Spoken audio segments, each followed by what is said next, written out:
Hello everyone, so আমি আবারও চলে গেছিলাম কিন্তু শপিং করতে।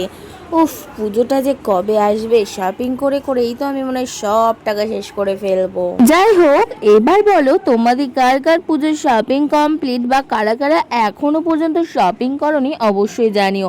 এদিকে দেখো, আমি একটু শপিং মলে গিয়ে আমার মামার মেয়ের জন্য একটা টপ দেখছিলাম। আমার না এই কালারটা বলেছিলাম না আগের দিন ভিডিওতে, ভীষণ পছন্দ হয়েছিল, বাট ও বললো লাল কালার নিতে, তাই ওই লাল কালারটাই নিয়েছিলাম। প্রথমে ভেবেছিলাম, তোমরা তো অনেকেই জানো যে আমি একটা নতুন ফোন কিনেছি, তো তার জন্য প্রায় অনেকটা টাকা খরচ হয়ে গেছে, তাই ভেবেছিলাম যে পুজোতে এবার কোনো রকম জামা কাপড় নেব না। কিন্তু পুজো তো বছরে একবারই আসে, এই কথা ভেবেই কিন্তু অলরেডি 4-5টা জামা কিনে ফেলেছি। কিন্তু দুঃখের বিষয় হলো এটাই যে আমার 4-5টার মধ্যে অলরেডি 2টো জামা আমাকে এক্সচেঞ্জ করতে হয়েছে। তার কারণটাও আমি তোমাদেরকে বলছি। তো মেনলি ব্যাপারটা হচ্ছে, আমি একটা 3 পিস কুর্তি কিনেছিলাম, যেটা অফলাইন থেকেই নিয়েছিলাম। দোকানে দেখে শুনেই নিয়ে এসেছি। বাড়িতে যখন ট্রায়াল দিলাম তখন পরে আমার গা হাত পায়ে প্রচণ্ড চুলকাচ্ছে, ইভেন গায়ে হাতে মনে হচ্ছে কিছু একটা সূচের মতো ফুটছে, কারণ চুড়িদারটার ভেতরে কোনো রকম এক্সট্রা কাপড় ছিল না, যার জন্য আমার গায়ে প্রচণ্ড কুটকুট করছিল।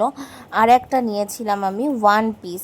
তো বাড়ি এসে দেখলাম যে 1 পিসটা অতটাও পুজো অনুযায়ী ভালো লাগছে না, হয়তো ভালো লেগেছিলো আমি নিয়ে নিয়েছিলাম, বাট পরে এসে সবাই বললো যে পুজোতে এই ড্রেসটা মানাচ্ছে না, পুরো একদম সাদামাটা হয়ে গেছে। তো তার জন্য আমি আবার ওটাকে এক্সচেঞ্জ করলাম। এইবার বলি দামের ব্যাপারটা, 3 পিসের দামটা নিয়েছিল 1800 টাকা, আর 1 পিসের দামটা নিয়েছিল 500 টাকা। যাই হোক, কি আর করা যাবে, আমার সাথে সবসময় তো এরকমই হয়। তোমাদের কার কার সাথে এরকম হয়েছে জানিও। টাটা।